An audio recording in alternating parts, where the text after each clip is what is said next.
Robbie, in your new book, you've got two things that really struck me. One is that you can't make disciples just by preaching.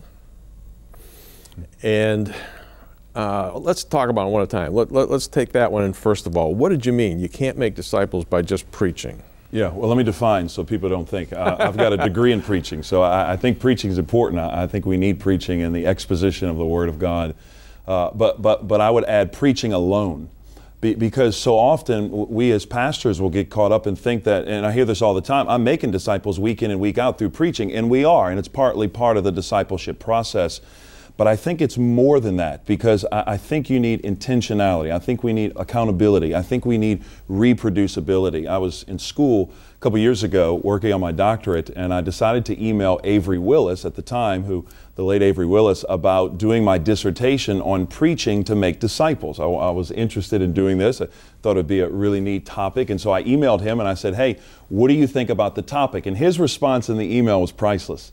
He said, Robbie, I hate to throw cold water on your dissertation idea, but preaching to make disciples is like going into the nursery and spraying the babies with milk and saying you fed the kids.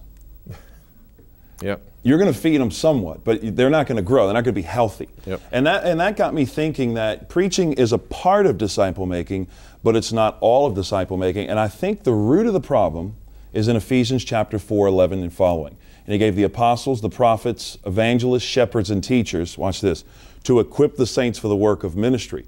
And so for years, pastors have bought into this idea, and the church perpetuates this, that they are to do the work of the ministry.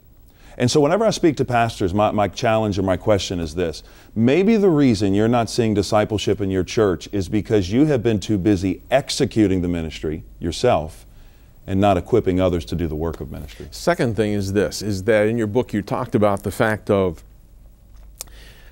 the guy that comes and listens, the guy that comes to the Sunday school class and listens, the guy that's in a Bible study group. We still haven't hit oil in terms of discipling them. Why not?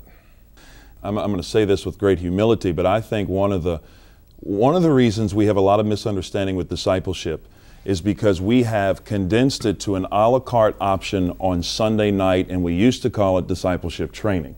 And so people think that if I take this course or I sign up for this class, then I'm a disciple and I'm making disciples.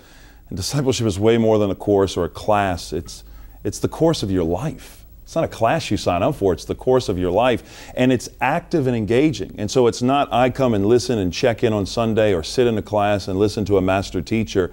It's living life together, formed around the Word of God, intentionally equipping and reproducing believers.